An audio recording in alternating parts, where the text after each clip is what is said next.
Hello, I'm Daniela. In today's video, I'm going to show you how to embroider the loop stitch. Now, I really like this stitch. I think it looks like a zipper. It's a very interesting piece that works really well on curves or lines. I like to add it to my work because it adds a little bit of dimension. The stitch is really three-dimensional, and the center of the stitch is raised higher than the ends. So this adds a little element to it that's really interesting and intriguing.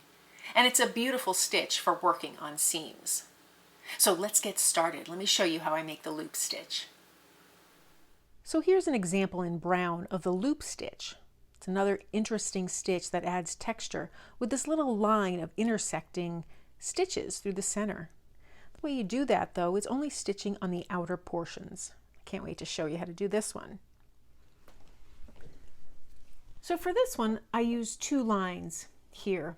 Now, to make your stitches really neat, you want them fairly close together, evenly spaced. Now, this is an exaggeration. You might want them spaced even closer together than I have them here, or further apart. That's up to you. This stitch is worked right to left, so we're going to start on this side here. I'm going to come up in the center. This is the only time I come up in the center through my fabric. And then I'm going to come down over here at the first intersection. And I'm going to bring my needle down, but I'm not going to pull all my thread through. I'm going to come up here at the base, just below where I went in, pull my needle up and catch it on the thread that I looped around. And it will catch right in the center. So now from here, for my next one, I'm going to go down over here in my next spot, pulling my thread but not all the way. I create a loop and I go inside that loop, and then I pull it snug, and you can see that's looped forming in the center. I'll come to the next stitch, go down up top, pull it down, come up from the bottom, and I want to come up inside that loop. And all these loops are connected. And then I'll do the same thing here until I have the entire length done. I go down and up parallel to each other, come through that loop, and pull my thread. And you can play around with getting that thread nice and neat. Come over here, go down, come up inside the loop, and continue till I have that entire row done. And then once I have that stitch, I'll just straighten it out in the center and hook it down. Now this stitch is good for creating straight lines and gentle curves. It does not make a tight curve. I'll knot it on the back, and then we'll start our project. So for now, for my block for the loop stitch, I want to go right across here, this inner area. And I have the blue here, 931. This is similar to the blue that we made that stitch down there, the back stitch. So I'm going to create my lines exactly where I want them to be.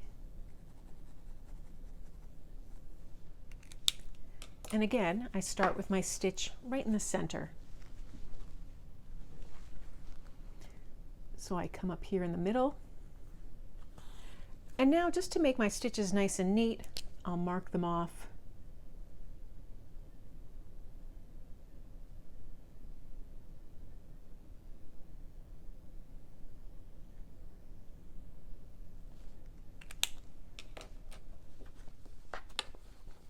So I've come up in the center,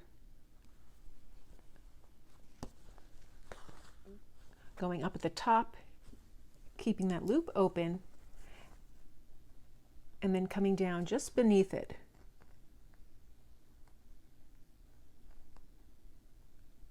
On that line we created. Pull it taut, and then I do the same thing. I come onto that intersection, come underneath, and then I want to come up through the center of that loop. And I'll continue this stitch the length of my project.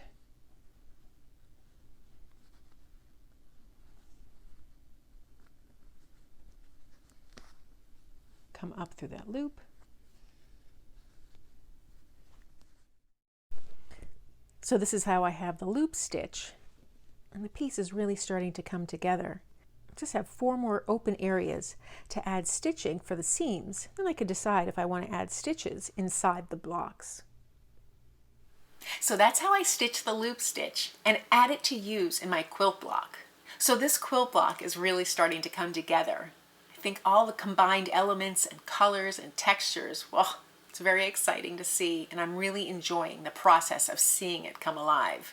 And I hope you are too. If you'd like some behind the scenes footage, please consider becoming a paid member for my channel. The link is in the show notes. And if you enjoyed this video, please give it a thumbs up and be sure to subscribe. Thanks for joining me today.